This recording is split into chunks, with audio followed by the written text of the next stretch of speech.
What is up, guys? Welcome back to RaceTunes.com and welcome back to another one of our previews. Let's go to Saratoga for Saturday here, and let's go to race 10 on the card. It is the Fourstardave Stakes, an absolutely loaded field. I'll put it up on the screen for you now. We're going 1 mile on the turf.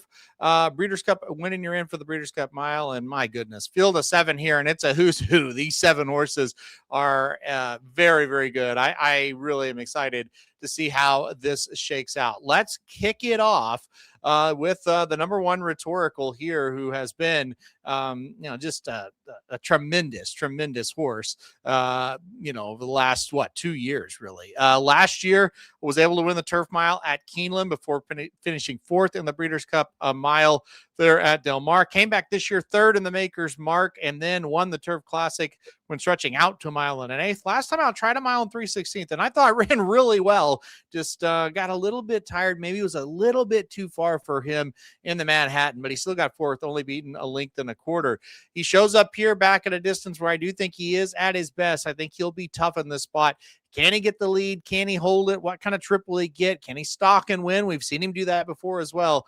World-class horse. I think he's got a big shot in this one. I expect him to show up and run very well for William Walden, who is that's kind of what he's been doing. He's been running extremely well in pretty much all of these races. Let's go to the number 2, Mibago, next. This is a horse coming off of a dead heat, but it was a dead heat win in the Kelso last time out. The other horse he dead heated with, we're going to talk about next. So these two rivals right here in number 2 and number 3. Look, Mibago's a horse that is very fast, and I think will go out towards the front. I think will be pressured by, if not Rhetorical, maybe other horses in here. We'll talk about that in a second. A lot of speed in the race. Mibago could be the fastest. I think he goes out towards the front.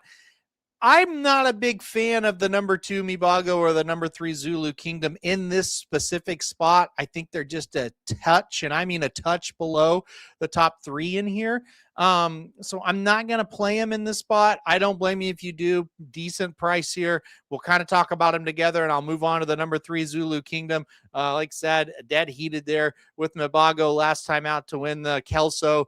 2 races back, didn't run well in the poker. Very, very surprising. Huge favorite and didn't get the job done. But 3 races back, won the Maker's Mark. Now, another horse here that I think at least does his best running towards the front. I don't think he has to have the lead, but if he gets it, I think that's okay. And I think these first 3, kind of you could say the same thing. I think Mibago wants to go. So I think he is more headstrong to get the lead.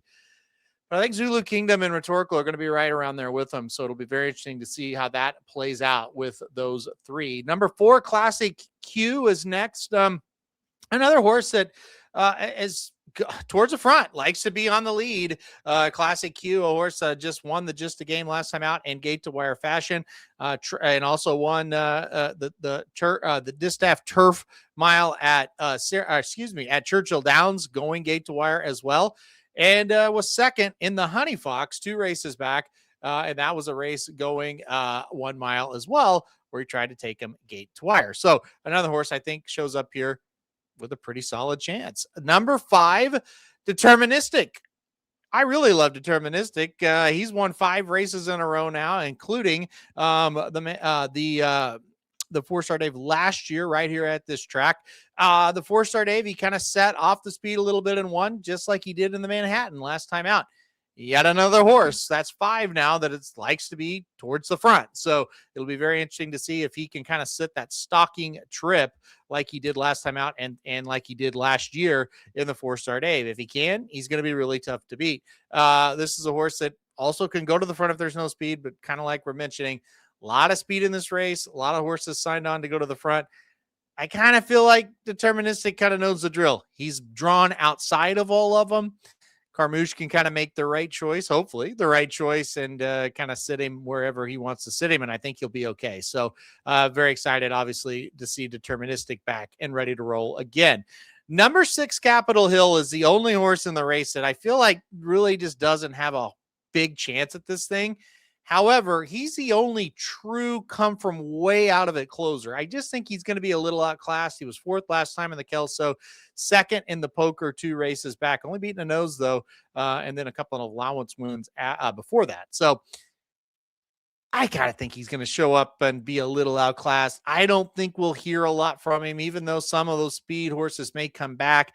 I don't think Capitol Hill, from a class standpoint, matches up. So I am kind of against him in this spot. And then finally, the number 7 Laganos, he's my favorite horse in training when it comes to the turf. I've picked him almost every time this year, and he hasn't disappointed. Laganos has won 5 races in a row. He won the Fairgrounds, the Muniz Memorial, the Opening Verse, the Arlington, and the Wise Dan last 3 races right there at Churchill Downs. Very interesting horse that kind of stays in that Fairgrounds, Churchill Downs, Kentucky Downs kind of region lately. Has come up to Saratoga and ran before. He was 7th in the Fourstardave back in, that was last year, actually. Gosh, I cannot believe that was last year. That feels like forever ago. But he was 7th in the Fourstardave, beaten by Deterministic. And he kind of was labeled as one of those horses like, yeah, he's okay, but I don't think he actually can like get up and win one of these big ones. But he comes up here better than ever. So I think it's going to be very interesting. I think he also projects to get a tremendous trip. I think he's going to sit, in between kind of those horses going towards the front and then Capitol Hill, who will go to the back. I think Laganos sits in between those 2 flights, and I think he's going to get a really good trip. I think he's dangerous. I think he'd have a little bit better chance if the race was a little bit longer. I think Rhetorical and Deterministic are going to be awful tough at this mile distance, but Laganos isn't without a chance. I think he's going to show up here and run really well, obviously in great form. All right, that is the field of 7 for this year's running of the 4-Star Dave. I debated a while on this one, but I'm going to go number 5, Deterministic on top. I just really love this horse and have for a long time. I could say that about all of them, or at least some of them here, though. But I'm going to go number 5, Deterministic on top. I went number 7, Laganos in second. What if he can just kind of get that perfect trip? That would be very exciting. And I think he's shown that he can match up. So I go number 5, Deterministic first, number 7, Laganos in second, number 1, Rhetorical in third. Obviously, a lot of respect for him. I think he can show up and run big. And I'll do number 3, Zulu Kingdom in fourth. I think Zulu Kingdom's a little bit of a cut below the top 3 I just mentioned, but he's another one. You go back and watch videos from last year. I picked him every time, right? And I picked him a lot here this year as well. So I'm excited to see what he can do. So I'm going to go 5-7-1-3, 5-7-1-3 in this year's running of the 4-Star Dave. All right, guys, that'll do it for this video. Hit the like button if you like. Hit subscribe. You really like it. Want to get alerting time we do videos like this. And most importantly, good luck if you're playing Saratoga on Saturday.